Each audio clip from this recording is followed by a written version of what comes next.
Good evening, everyone. We are back concluding our little mini Wizard of Oz retrospective that we've done over the last month or so. And of course, we're finishing it off with Wicked for Good, which is Wicked Part 2. And we were just having this conversation right before we went live. It really annoys me how the intro of the first movie has Wicked Part 1, and this one has Wicked for Good. It's like you were saying, like, just call the first one Wicked and this one Wicked for Good. My OCD cannot handle shit like part that. Part 1 and Part 2, just... Yeah. Choose. So yeah, I mean, this is still John M. Chu directing. Of course, this movie was split across 2 parts to contain all of that story. He's the guy that looks like Gok Wan, isn't he?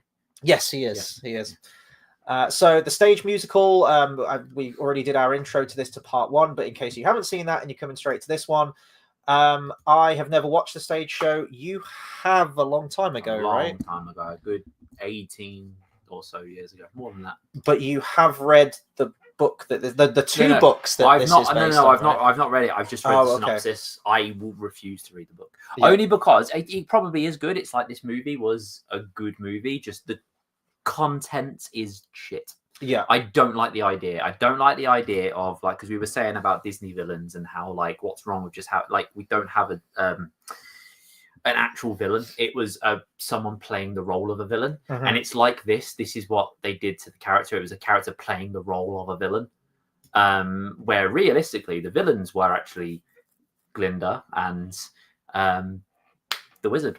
Realistically, they were like so it was like the good people. But we had characters playing the role of a villain rather than someone that's just inherently bad.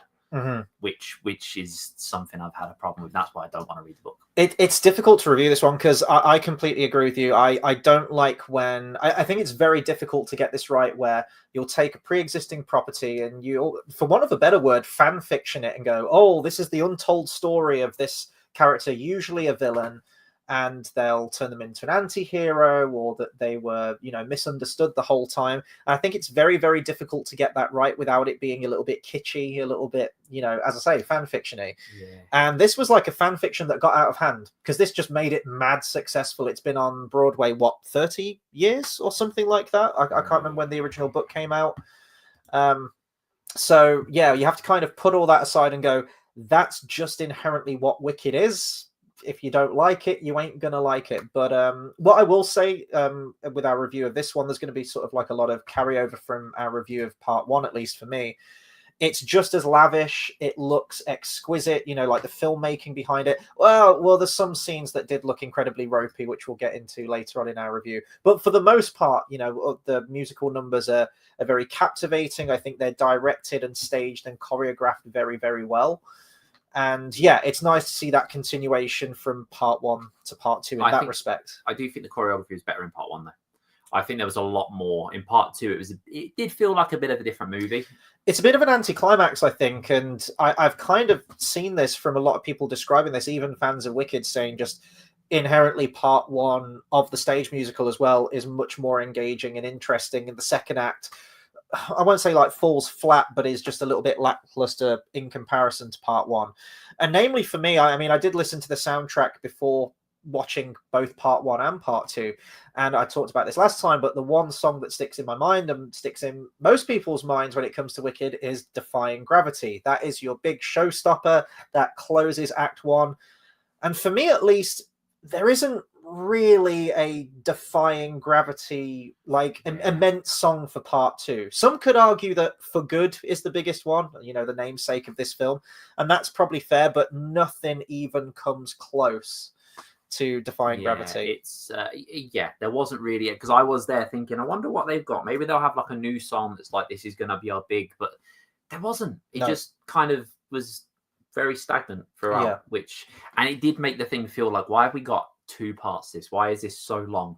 It felt like you said, the big showstopper there, like that should have been, even if it's in the middle, it should have been in the one contained movie, rather than like, okay, we got this and now we've just got an end. It's kind of like it's kind of like writing a second book, because you're like, right, there's more stories to be told, but nothing really interesting happens. We've just got to have an end. It's like, well, like you know what I mean? It's that whole like you've had all these big reveals. It's like having a story like that where you've had all these big reveals, all these big things happen, and then the second part kind of ties it up, and you're like, yay. Mhm. You know what I mean? It's that sort of thing. It's like, imagine, yeah, I mean, I know Star Wars was obviously a trilogy, but the thing is, it's a trilogy. In the middle, you have this big reveal, and then you have sort of how it ties it up, but it's paced like that. If you just had two parts, and then part one had all this stuff, all this introduction, and then you had this, you're like, oh, we found out about this, and part two was like, yeah, they got to have a battle. You're like, Yeah, cool. yeah. I mean, combined total wise, you've got just shy of 5 hours of a wicked story across these two films. Now, the stage show, I think, clocks in at about 2.5 hours, 3 hours with intermission. And I was watching this sort of with, because I am thinking about maybe, possibly, if I can be bothered at some point, doing like an edit of these two movies where you can just sit down and watch one film of Wicked as one big film, probably with an intermission in it as well. And I was thinking, like, what could I cut? Now, I know before going into this one that they'd added 2 additional songs in. Now, to me, that is just, well, we want to do 2 films and we've got to pad out that second one a little bit. And because I don't have like an intimate knowledge of the score or the soundtrack, I didn't really know which songs had been added. But I took an educated guess when I was watching the movie, and every now and then I'd turn to you in the film and go like, "This feels like just musically, it didn't seem to match the style or the tone." There was a couple of bits they felt very like Beauty and the Beast, when they added that weird plague thing with the beast, and he talks about, I can't remember what. Oh, the live action. Yeah, and it's kind of like, oh, that, yeah, it just, And the Disney live actions do that all the time. That's an example. Aladdin's another example where you take an animated Disney movie that's maybe like 80 to 90 minutes tops, and it's like, right, well, we need to make this 2 hours or 2:10 or 2:15. It's like, well, don't just make a longer film for the sake of making it a longer film. If you can tell that story as neat as possible at 80 or 90 minutes, then 80 and 90 minutes is the limit. That's all you need. And there were a couple of musical numbers in this where I turned to you and was like, this feels a little bit weak. This feels tacked on. And I was correct with at least one of those songs. One of them is one that the Wicked Witch sings to the animals. All the animals are escaping through this hole in the yellow brick road, which is really weird because they say there's this tunnel that leads down. I'm like, what, to the Earth's core? Like, where is that going? And apparently it takes you to this desert that's like this world between worlds. And is it implying that it leads you to the real world? I'm like, well, why wouldn't Dorothy just escape down the yellow brick road then? Got that. That was a bit strange, wasn't it? Like, why are we going underneath the yellow brick road?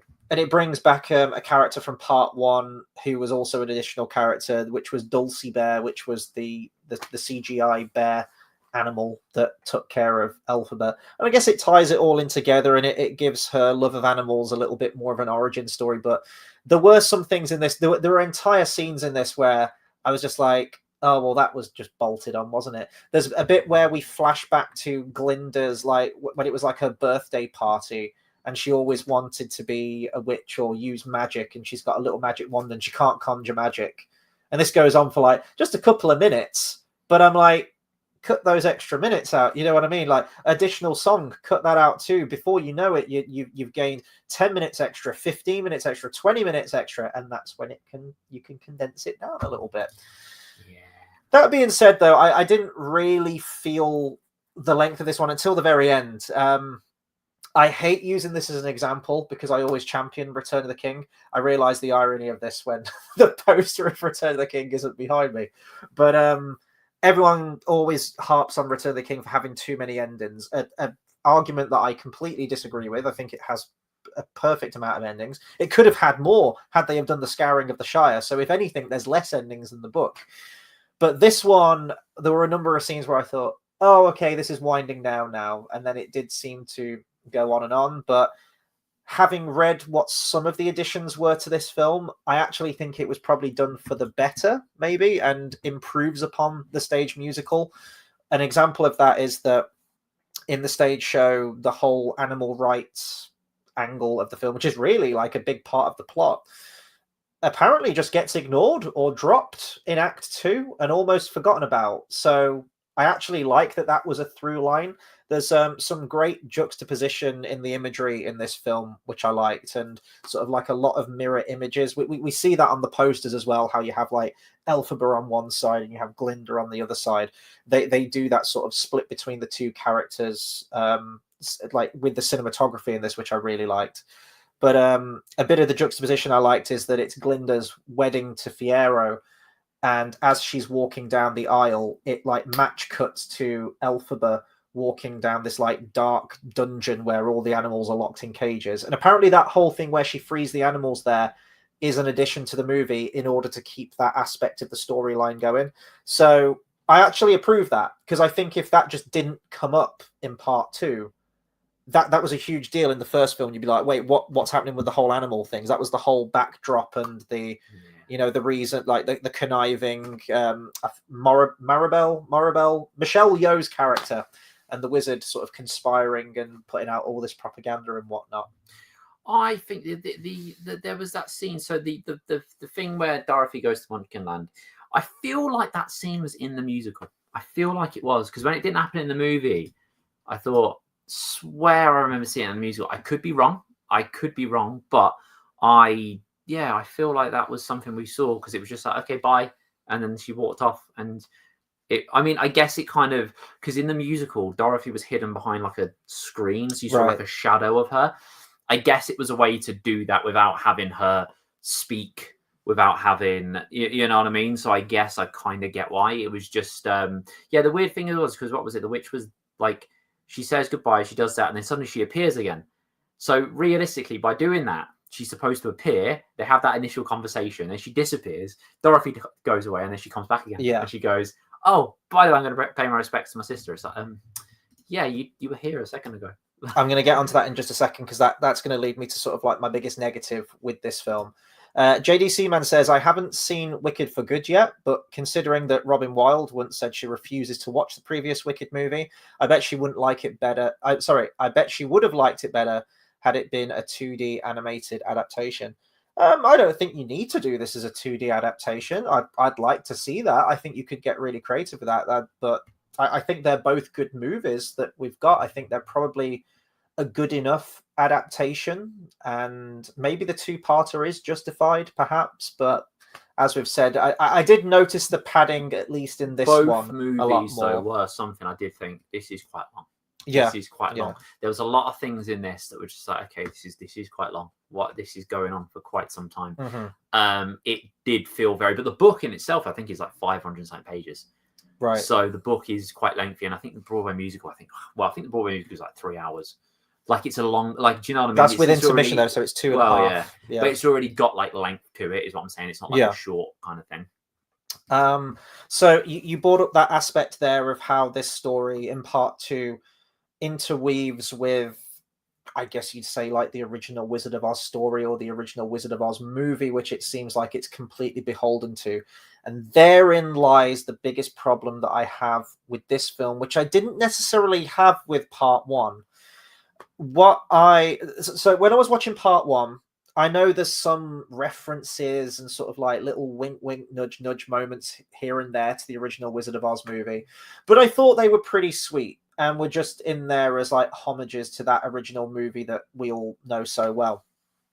And very, very quickly watching pretty much all of these Wizard of Oz films that we've done in the retrospective, there is that loose continuity with all of them. You know, you get to Return to Oz, and it is a sequel to that original film, but it's also got its own iconography, and Dorothy looks different, everything looks different feel, so you can very much view that as its own thing.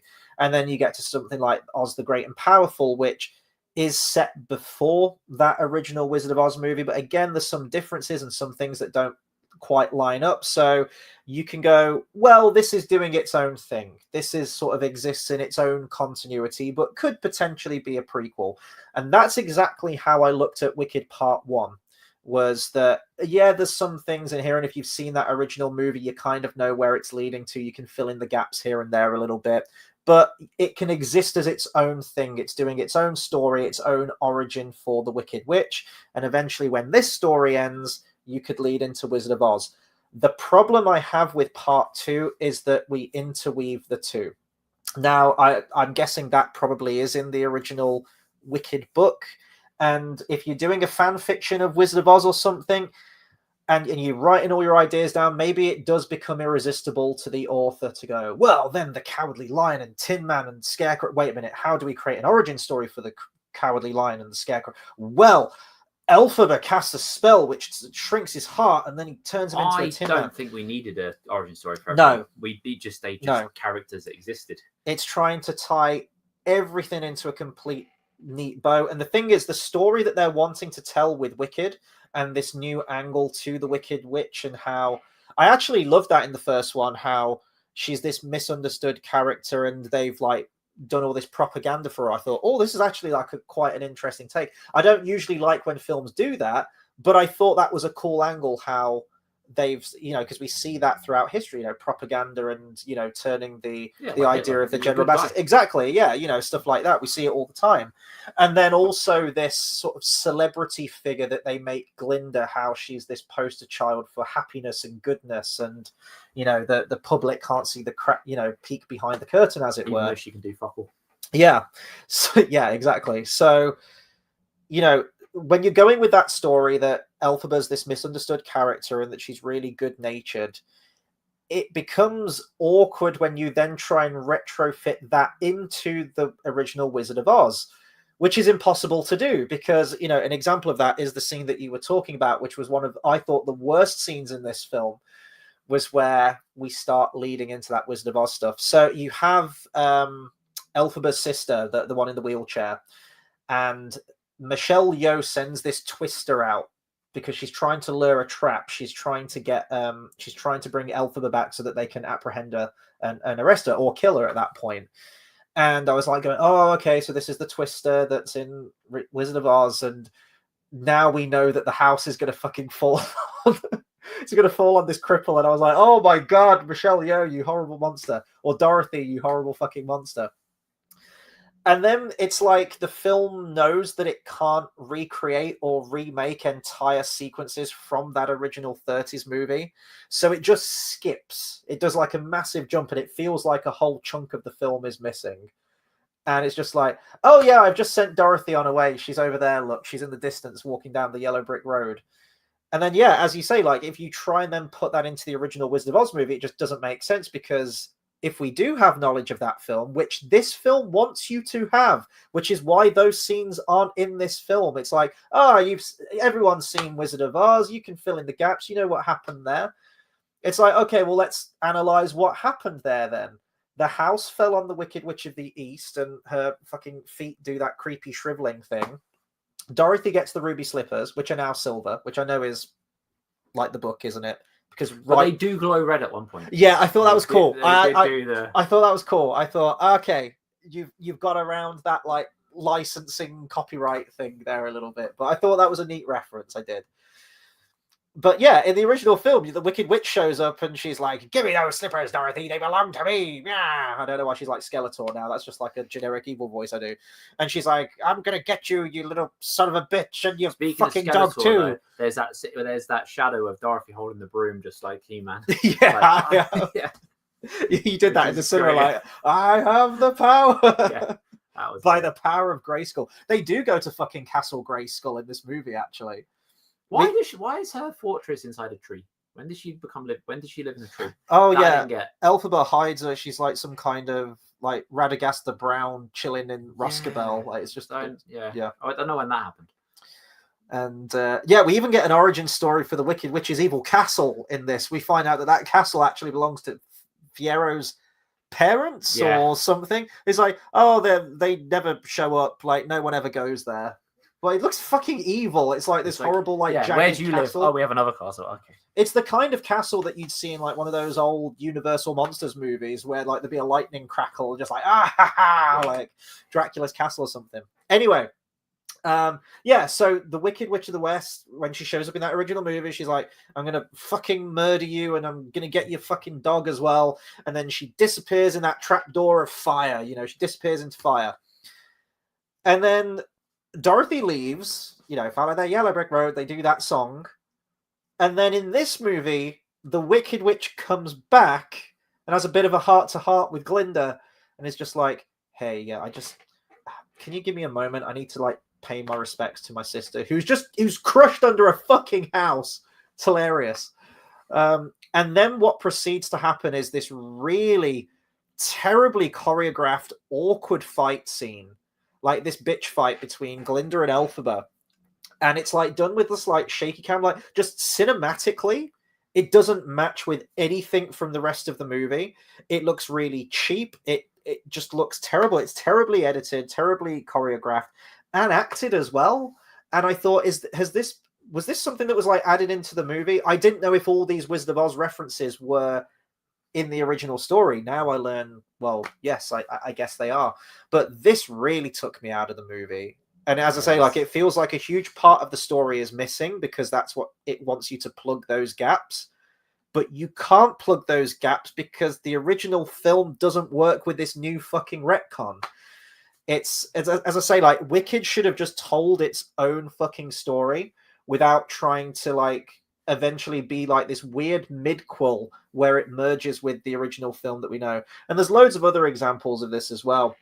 You've got like the whole scarecrow thing at the end, like Dorothy, where she where like he looks like his face has just been covered in acid. Like he has a weird, like he doesn't look like a scarecrow. He looks like a burns victim. Yeah, it's just strange because she kidnaps Dorothy in the original movie and like seals her away in a dungeon, and then Cowardly Lion, Scarecrow, Tin Man come to rescue her and whatnot. The Wicked Witch sets the Scarecrow on fire. And then in an attempt to put him out, Dorothy chucks the water over her and she melts and fucking dies. Like, that's the original story. Of course we know that. But in this one, it's like, she does capture Dorothy because she just really wants the slippers. And there's a moment where she, like, throws her in the dungeon, this horrible, evil dungeon, which raises questions about Fiero's parents as well. If this is meant to be, like, this holiday destination chateau by the sea, why have they got a fucking dungeon?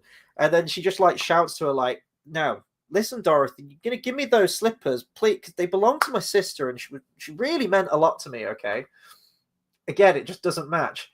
But they wanted their cake and they wanted to eat it too. They wanted to have this sympathetic, empathetic character of Elphaba, but then they also need her to be the Wicked Witch of the West. And how do we get around that? We have a musical number where after Fiero's captured and she turns him into the Scarecrow, which is weird. We'll talk about that in a minute. She just goes, "Fuck it, I'm evil. You want me to be evil? I'm going to be evil because I need to be the Wicked Witch of the West because we've got to tie this shit up." And she just does this massive 180. I'm like, we've had 4 hours establishing this character and crafting this new empathetic backstory for her. How, she's really good-natured and she's fighting the good fight. And then on a dime, literally midway through a song, she's just like, "Oh yeah, I'm evil now. And I'm going to kidnap this small child and throw her in a dungeon because I want her fucking shoes." Yeah. Like, it just... But that's the story of Wicked. So I can't even be mad at this movie because all of my problems fundamentally lie within the original story. I don't think, though, this movie would have existed if it wasn't 2025. I think the whole concept of Wicked as a movie existed because they wanted some flamboyant musical to put on screen, which they did well with in terms of choreography and put in some flamboyant, colourful thing. But they wanted to... That's what they wanted. If it was... Let's say it was 20 years ago. I mean, the book came out in the 90s, I think, but let's say the book came out in the 70s and this was the 90s or whatever, this wouldn't have been made because it would have been like, yeah, but we've got a musical of it. This was done to be this big flamboyant thing. I think it was done because they thought, because I know Ariana Grande talked about playing Glinda and that sort of thing. I think it was done so that, like, well, we can do that, we can have this, she is the girl we want as this like blonde haired bimbo Barbie doll kind of character. It was all done for the reason of being a look rather than like, do you know what would be a really good movie? It was just, let's make something flamboyant, let's do something like this. Oh, do you know what? I mean, Dorothy has always been like some sort of gay icon thing. I don't know why. I remember we brought it before. I can't remember why it's a thing, but it is that whole friend of Dorothy thing, blah, blah. It was done as a whole, oh, but it can appeal to this. It's going to be this gay, or like, that's why it was done. And that's not me saying, it's, we can't appeal to gay people or anything like that. That is why this was made. And it achieved what it wanted to. So great. It did. It's just the whole concept of Wicked I've just not been a fan of. That, like, I mean, when I was younger, like, I saw the musical and I thought, yeah, that was great, and it was. But the older I got, the more I was just like, well, why do we need some, reason for the witch to be like to be evil, that sort of thing? And like you say, it doesn't work in the context of it as its own thing, sure, but yeah, when you entwine it all, it's kind of like, this is a very different kind of thing now. Like, I feel that the Scarecrow's transformation was rushed as well. Like, yes, it was the Tin Man was cool. Like, it worked and it made sense. Why he had an axe, I don't fucking know. Where did that come from? I don't know when he turned into fucking thingy from The Shining. I don't know when why that happened. It just suddenly became a thing. But I think that was cool with his heart. Like, she wanted to kind of make him fall in love with her, and then she did something that she didn't really know what she was doing. And then it's like, well, I need to get rid of his heart because she's shrinking it, so I need to make him be able to live with that. Like, the concept of it was quite cool, and it was quite dark. It was like, okay, but now he can't have a heart, and it was cool. I think they should have gone. This would make the movie longer, but there's definitely things obviously we could have cut out. But I think that should have gone more into how he would have to live like that and how he would rust in the rain is why they found him frozen, basically, in the original. Like, that could have gone quite dark with it. And I think there were avenues we could have gone down. But that sort of happened. Then there was a load more that went in that wasn't fully necessary. And it was like, oh, shit. It felt like they literally got to it. It was like right before it went, fuck, we forgot the Scarecrow. Shit. Like, and it needs to be done. And then it was like, right, now the Scarecrow's there. And it was it felt very last minute with the Scarecrow, like he was an afterthought. I completely agree. What did you think to the Tin Man costume in this? Because I must admit, when he came shambling out, I did have to hold back laughter. I thought the Tin Man costume was all right. It was all right. I thought it was all right. Why he doesn't have a tip of his nose, I don't know. It was a bit of a weird, it was like... Yeah. I think his anger towards the end was a little bit... It just didn't feel like the Tin Man. It was a little bit because he starts shouting, he gets really angry. That's in the musical, though. That's in the song. It was quite, What's the line he says in the musical? He says, like, I'm glad I don't have a heart because I'm going to be fucking heartless when I murder the shit out of her with this axe. I'm like, oh my god. Yeah, it was. I mean, it just felt very not like the Tin Man. That's the only thing. It's a bit. I don't know. It could have gone down a bit of a different route with that. I think we don't need an origin story for everyone, though. Yeah, the motivations made no sense to me. So, like, the Tin Man, I'm like, okay, he resents her for essentially making him live in this lifeless husk of a Tin Man body, completely transforming his body. Okay, maybe that's some motivation there why he wants to kill the witch. Free axe. The Cowardly Lion made no sense to me because we established the Cowardly Lion in part 1, which I can't remember if they do that in the stage musical in the first half, or if that was an addition to the movie. Either way, there's this timid little lion cub that's been captured, and it's when they're bringing in this, animals are bad, they need to be outlawed and, sent away. And Elphaba puts everyone to sleep, and her and Fiyero take this lion cub and return him to the jungle or the woods or whatever it is and let him escape. That is apparently reason why the Cowardly Lion fucking hates her. And he's like, because she saved me, I couldn't find the courage. Essentially, I should have fought my own battles. And because she took that away from me and sort of like coddled me too much, and, she was the one who broke me out and let me set free, that is why I'm not a strong, independent, capable lion. And that's his reason. Interestingly, we don't get a motivation for the Scarecrow, because when you try to retcon a reason as to why he wants to kill the witch, it makes no sense. Yeah. Because Fiyero is the one that Elphaba loves. She turns him into a Scarecrow when he's apprehended and he's going to be beaten up and tortured and whatnot. She says, like, make it so that he can't die and that he's got no bones or internal organs or whatever, and I guess that turns him into a Scarecrow. Why they, like, hoist him up onto, like, a Scarecrow pole in the middle of a fucking cornfield, I don't know. That was weird. Yeah. And I guess the reason as to why he all of a sudden goes along with Dorothy and the Tin Man and the Cowardly Lion to kill Elphaba at that point is because I guess he doesn't have a brain, and for that moment he forgot about Elphaba. Oh, but wait, that kind of goes out the window because at the very... Well, I suppose he does get a brain, doesn't he, from the wizard at the end, so maybe that reminded him of who Elphaba was. But he remembered enough to go back there and look in the trapdoor because... Okay, we need to go down this rabbit hole. the Wicked Witch doesn't actually die at the Yeah, end. She was, melts. She even does like the no, like you see her silhouette like fucking dissolve, and then she went down a trapdoor. And you told me about a trapdoor. I didn't know whereabouts this was going to be. So it was like discovering it for the first time, because I hated this twist so much. I think the twist is kind of shit. But what I will say it did well with was because in the book she does die. There is no trapdoor thing. It's a musical, like, only thing. And then in the musical that happens. With this, the way she dies, it felt, and because it was quite a long time since you saw her in the trapdoor, one thing I think the movie did well was, if you do know the musical ending and you do know the book ending, it kind of was just like, oh, we've gone down the book ending now. Like, it did feel very like you weren't sure. Then suddenly the trapdoor appears, and I was like, oh, okay, so they're going down. So it does make you wonder which route they're going down, but at the same time, it doesn't make sense, because it's like, but that was a literal. It just felt very like, but we've just kind of plowed that in because we need to. Yeah. It's like when they did Final Fantasy VII Part 2, and they killed Aerith, and they did this whole thing that makes you go, oh, maybe she won't die. And it angered me, because I was like, but she's supposed to die, and why are we doing this? And then she did, and I was like, okay. And then like it did well at making you believe that, but that's a whole separate thing. But the point is, like, it did do well at making you sort of believe, like, oh, maybe this we're going down a different route in this one. But then when they showed the trapdoor, it was kind of like, oh, but this just feels out of place. It just felt so. Yeah, and then for some reason they go into the void. Yeah, and they just wander the Neverworld. Yeah, the Wicked Witch of the West and the Scarecrow elope in what looks like fucking Dune. Like, they're in just like this.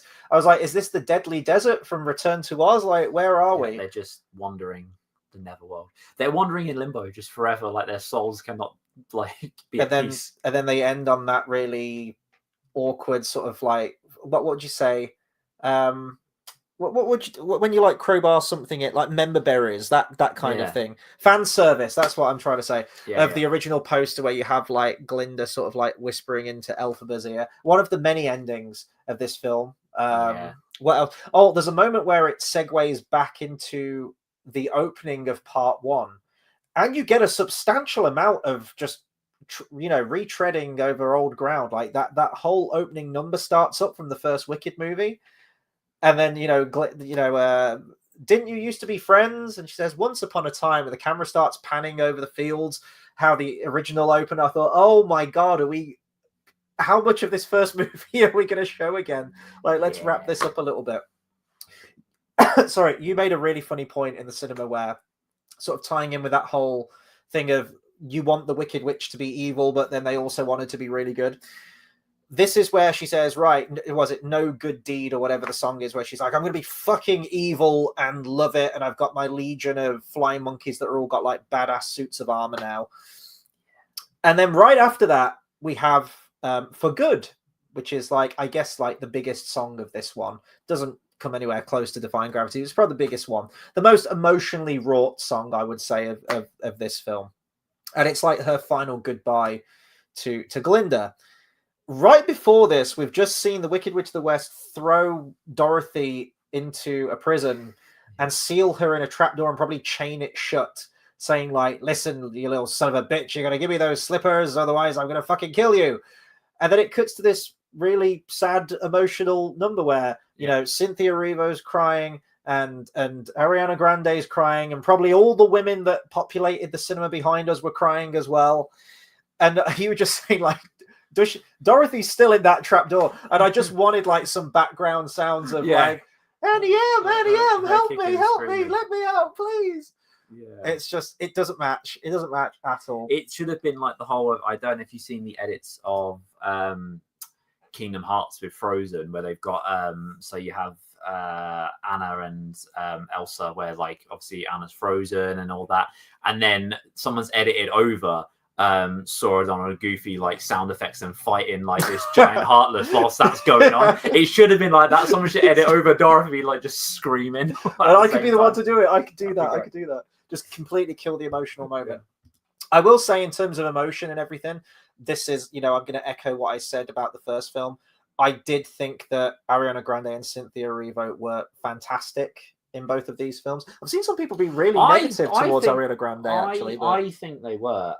But what I found funny was obviously when like the end when they're crying and everything. I was there thinking, I feel like these aren't like acting, like they're not acting here. I feel this is just them doing their press tour because that's all they did in their fucking press tours were just started crying for some reason. And we'll never know why. Yeah, it was one of the recent clips I've seen is where they're in a press interview and a helicopter flies overhead and Cynthia Erivo just starts crying. I don't get it. And Ariana Grande's like, "Oh, helicopter, will you please fly away?" It's just like, oh yeah, he can fucking hear you. However many thousands of feet up in the air. I don't understand why all this emotion happened for this movie. Like everyone, because I've seen interviews with a few people and they're just like, oh, it's like a family and so, and they just like get so emotional. I'm like, why does everything have to have such emotion? I'm telling you, this is the curse of Wizard of Oz, man. So I think some deeply traumatic shit happened on the set of this, and hopefully, maybe one day there'll be like the original movie. There'll be a documentary about how fucked up it was. But you know, you just got to take one look at Cynthia Erivo, Ariana Grande, and Michelle Yeoh now, and forget cocaine parties. Like he must have just been on Ozempic parties on this thing. I've seen people say like Oz Empic. I'm like, oh, that's cool. That's cool what you did there. But yeah, they do not look well. And I hope all of them find Jesus, Buddha, or whatever God they believe in, because yeah, they don't look like they're in a good place right now. And I'm really concerned for them. Because Ariana Grande, like watching her and Cynthia Erivo, they're very, very talented people. Madder than a sack full of cats in real life. Really like psychologically fucked up probably. But in terms of talent, they've got it. They're really good singers and they're great performers as well. So this is where you always have to sort of like separate the artist from the art, I always think. I know you worship the ground that Ariana Grande walks on, and the same is probably still true. Yeah, definitely. But still, like they are very good at it. But yeah, it's any press for it was weird. It was just uncomfortable. So, yeah, it was literally just. I remember when the first one came out, it was literally just interviews of them two crying and just saying how it was amazing. They were like just grabbing each other's hands and going, "Oh my god, it's just," and they would just get like going, "I can't talk about it," and like, "It's a movie. It's a movie. You'll be fine. You'll be okay." Did you have a standout moment in this film, either a shot or musical number or anything like that? I liked one shot. I liked, and I thought it was actually. I don't know why I liked it. It was more cheesy kind of shot, but when the monkeys kind of took Dorothy away and you saw her legs like kicking that, I thought it was quite cool. But also because it reminded me of that whole like when you play like House of the Dead and it's that rail shooter kind of like thing. It was that kind of. I thought that was quite cool. That I did like. That was cool. That was an interesting shot. I think one of mine, I referred to the moments of reflection. I talked about how I liked the juxtaposition editing and the match cutting between Glinda walking down the aisle at the marriage ceremony and intercutting that with Elphaba walking down that corridor in the dungeon. I thought that looked really cool.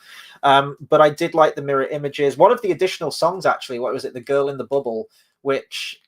I guess the song was fine. I didn't realize that one was an addition, actually. So I guess they did mask that fairly well. There's a moment where she looks at a reflection of herself in the bubble at the very end, which I thought was an interesting shot. But I think the main one that stuck with me is after Elphaba and Glinda, have their final song together. They close the door on each other, and the camera's sort of like in between like the crack of the door, so you can see them on either side of the door having that emotional reaction. I thought that was an interesting shot. I really liked that, and I think the film definitely has a lot of those moments throughout. I don't understand why Dorothy keeps getting older though. In the book, she is, I don't know how old she's supposed to be, but she's a child. She's a little child, and then in the 1930s one, she's 14 or so. Like, 16 wasn't she? Yeah, I think the character's 14, and Judy Garland's like 16. In this, the chick that plays is like 30 years old. Yeah, and they even mentioned that she's a child. I'm actually really not. Yeah, she's really not a child. What else to say about this one? Oh yeah, some of the additional stuff, and again, like I was watching it thinking like I could cut that. This hasn't really led to anywhere.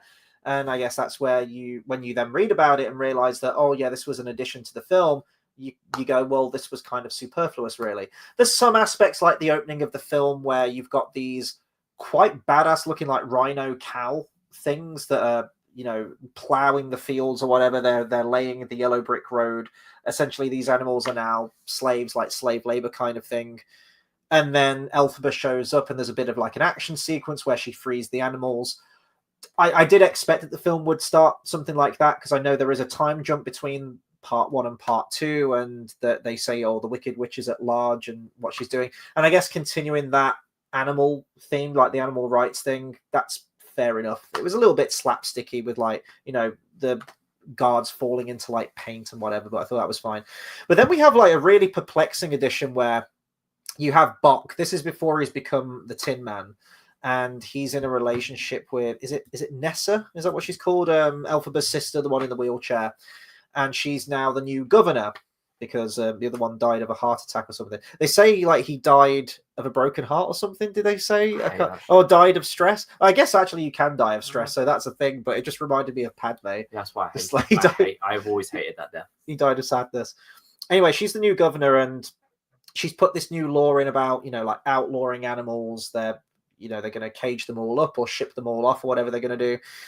And Bok's like, I'm going to leave you because you've gone like mad tyrannical and I want out of this relationship. So he makes it to the train station, and then I'm guessing this was meant to be some kind of social commentary thing on, you know, people getting deported, or whether it's bringing in some of those Nazi-like aspects or something, where all of a sudden they've said like no animals allowed, and also munchkins, and it's, you know, this whole like well, I guess like racism, I suppose, or segregation. I don't understand why they weren't little people. That was weird to me in the first one.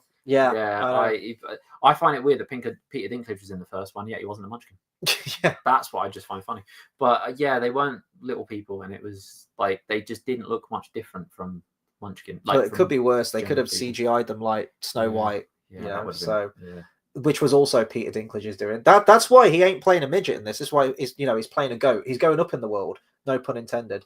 But yeah, then there's this like random scene where Bart gets to the train station and like, we can't let you board this train because no munchkins allowed. Like, back you munchkin scum kind of thing. And then he goes back to Nessa and he never brings this up to her. He never goes like, what the fuck? Like, you're a horrible tyrannical monster. Like, you've persecuted all of us, munchkins. What the fuck are you doing? He just goes back and just goes, didn't get to leave.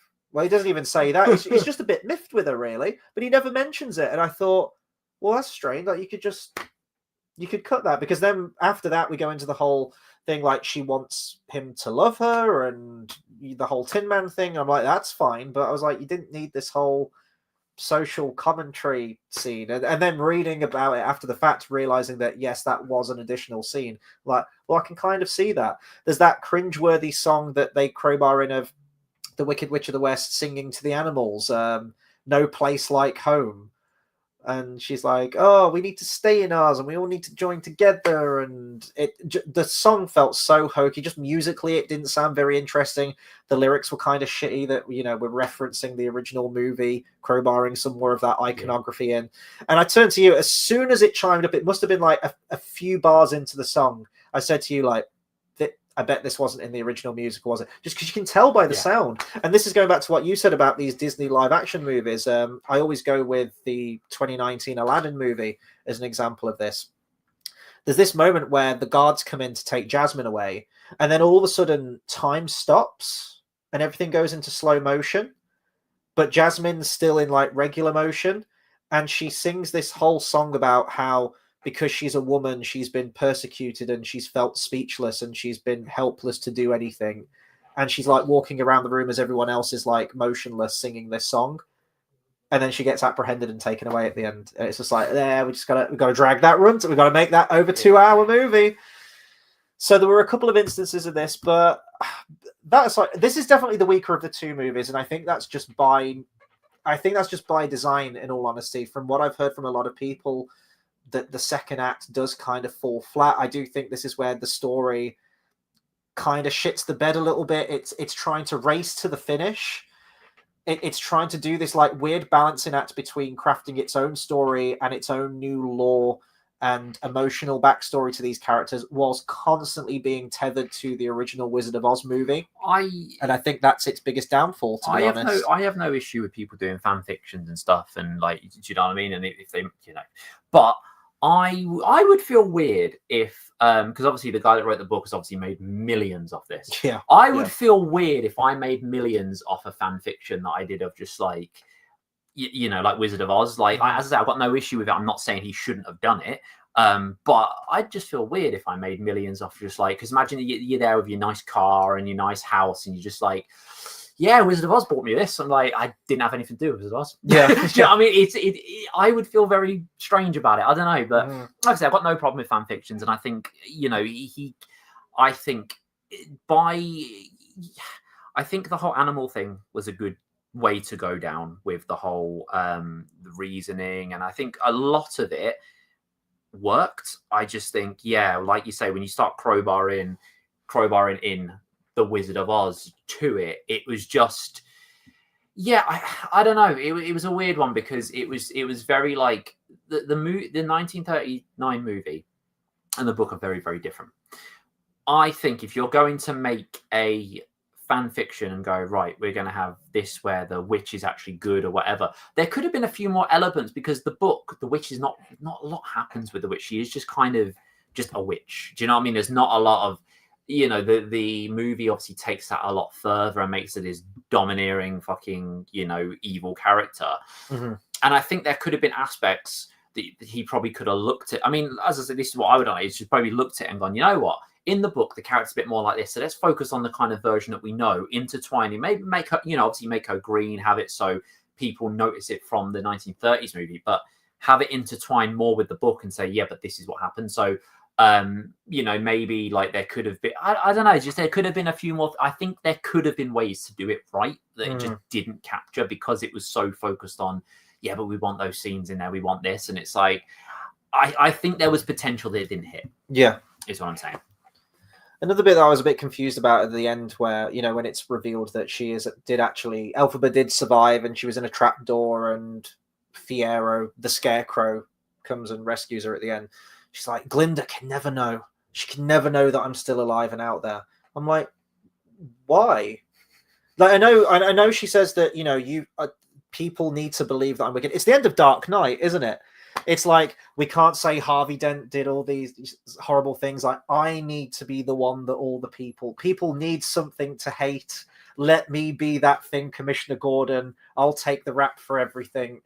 And, you know, only he's the one who knows that Batman's actually really good and all the good that he did. It's kind of similar to that. But I was like, okay, well, she wants to champion Glinda as, you know, a force for good, and that the people can be happy that the Wicked Witch is gone. But she can make, like, weekend visits. She can stay in, like, evil Castle Grayskull with Fiyero. He said that no one's going to come along. He says that no one ever goes that way. There's secret passages and things that they could hide in. And, like, they could look forward to weekend visits from Glinda. Glinda could make some shit up, like, oh, I'm not free on Saturday. Why? Oh, I'm going on vacation. Yeah, by the sea, Castle Grayskull. You ever heard of it? No. Awesome. And she could still go. They could be BFFs, you know, for life. But no, she goes into brightened up the Netherworld. Yeah, no, she goes into like the desert from Beetlejuice, like this weird abstract world between worlds, just to wander the deserts forevermore. Very, very strange. Yeah. So that's kind of my review on Wicked Part 2. Here's the thing. I actually had a really enjoyable time with this movie. I will say that, you know, it's just as lavish. The set pieces, the costumes, the colors, everything like that. The music itself is well sung. It's incredibly well acted for what it is. My biggest problem with this is mostly just the story. And this is where it comes down to, I think you either like Wicked or you don't. For me, I think the story is absolute dog shit. But I think that as a film, I can't even be mad at the film. It's adapting what is a massive pop culture phenomenon musical that's been going for 3 decades now. So it's doing something right, I guess. I have actually seen a lot of people be negative towards this one, though. A lot of sort of lackluster reviews with this one, I suppose. It hasn't done as well, or not sort of like money-wise, but critically, I know it hasn't done as well as the first one. And people just seem like a lot less enthusiastic about this one, which for me, that just comes down to it really is genuinely just, I thought the story in part 2 was really bad, and characters will just 180 on a dime. We get a lot of unnecessary origin stories for characters and places and things, which I really didn't feel like we needed to. And the only reason that we have them is because the train. the train to Oz. Yeah, well, I guess it's still a thing. We see him like playing with like but a little what I thing, thought, don't because we? then we open the yellow brick road. I'm like, why have we opened a road of yellow bricks? Like, and it's like, and then he has a little model train, and then she tells Dorothy, "You need to walk along." It's like there's a fucking train. Yeah. I still don't get that. I mean, I'm sure there's. I feel like I've read a couple of people say there's an explanation with the whole like, oh, but it's like the wizard's personal thing or whatever. But I just feel like, because in this as well, they made a point of like, we can use Dorothy to do this. Well, get on the train then. We don't need to go on a walk. It was just, I don't know. It was a bit, yeah, I don't know. That was a bit strange. That's pretty much. Also, they really make a point of, they say you just go straight. She even fucking says that. I can't remember the exact line, but you just follow it, right? There is a fucking obvious crossroads in the Yellow Brick Road. You do not just follow it, because I get to crossroads and go, I don't know how I'm supposed to go now. You told me to just follow it. Which way? That way, or that way? I would be pissed. I agree. I think in part 1, when he's got that little model where he's saying like, what color should the bricks be? Even if it forks off, he says that all roads eventually lead to the Emerald City. What's the point in doing so that? I agree, but like maybe you could go. It should just be a straight road. What it should do is do that, and if it forks off, it should be like red that way and red that way, and you go, no, but you follow the yellow. Yeah. Like, you know, I agree. When you go to like theme parks, do it, don't they? Where there's like, you follow a certain line, there's the blue line, and there's the red one. You go down. That's what it should do, but it's not. It goes like that, and I'd be like, I don't know where I'm supposed to go now. So I'd be pissed. I'd walk back and I'd be like, excuse me, you said go that way, and now I'm lost. And Glinda would be gone, the Munchkins would be there, and they'd be touching Judy Garland again. That's probably why she didn't go back. She went, I can't go that way. I just go with it. And then the Scarecrow makes things worse when he goes that way. And I'm like, why? Those horny fucking Munchkins. JDC says, sorry to go off topic, but the one current thing that we really don't need is Disney's official live-action remake of 2016's Moana. Because, like with Lilo and Stitch, we have the CGI Moana at home. Sorry to go off topic, but the one thing that... Oh, sorry, and then it's just... Oh, yeah, so he's condensed it there. Yeah, no, I agree. That, I keep saying... I thought Snow White, when it lost... It lost loads of money. Everyone tore it down. I thought that was going to spell the end of the Disney live-action remake. That all went out the fucking window a couple of months later with Lilo and Stitch, where it made over $1 billion, and then I just quickly went, I fucking hate people again. I thought we were wising up to this shit, but no, apparently not. And then you also had DreamWorks' How to Train Your Dragon, which came out. Which, how much money did that make in the end? Did that do well? Because of Toothless, and he looks exactly the same. I think it made a lot. I've got a feeling it made a lot. I think enough to do a second one. Oh yeah, fuck me, yeah. Just shy of 650 mil. I fucking hate people. So yeah, we're getting more of this shit. But the trailer for Moana has been completely ratioed. I think this one's different because we're remaking a film that's will only be turning 10 years old. It's still very much in the pop culture. Yeah. We had Moana 2 literally like last year, wasn't it? Earlier this year? Yeah, it was last year. Yeah. So Moana's still around, and by the likes of that, it looks like it was teeing up for a Moana 3 with how the story ended with that. They sort of sequel baited with like this Thanos-style villain that's going to carry over into the next one. So why do we need this? We're bringing back The Rock again. It's going to have a shared universe with Frozen, isn't it? Oh, God, I hope not. But I think with this one, it's just that they're using so much CGI that looks identical to that movie. Like Avatar. It's like, why are we doing this? You got like the CGI coconut people, and they're like the coconut pirates or whatever they're called. You've got like the CGI bird and the island and the waves, and I'm like, this just looks like I'm watching the original film again with some really out of place live action actors just thrown in there. So I'm hoping that people don't go and see that one, but people they like the familiar. They're just like, oh yeah, we'll go and see Moana. It's like, you literally have Moana at home. Yeah, but it's the same thing again, but I like Moana, so I want to see it, and this is why I hate people. This is why we can't have nice things. This is why we can't have new original things. But speaking of Disney, of course, the new one out, the new animated classic, the 65th? I don't know what number we're up to in the UK list. I need to check that. Shouldn't count, though. It's the second. Shouldn't count. It's not a classic. Well, we're in the age of Disney animated classic sequels now. So the new one out is Zootopia 2. We're going to try and watch that at some point as soon as both. It's not going to come out like, it's not going to be our next review probably. But if both of us can get to that at some point, we're not going to go and see that one together. It's just whenever we can fit it in because we've got a lot of stuff going on. They should have called the movie Bestiality. They should have. Been a better name than Zootopia. Oh no. So once we both have seen that movie, we will do a continuation of our Disney animated classics retrospective.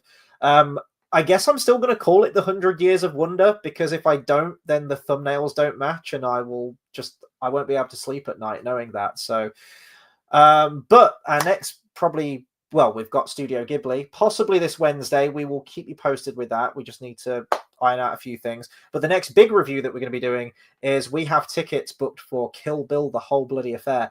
It's an interesting world we live in when my most anticipated film of the year is a film that actually came out in 2003.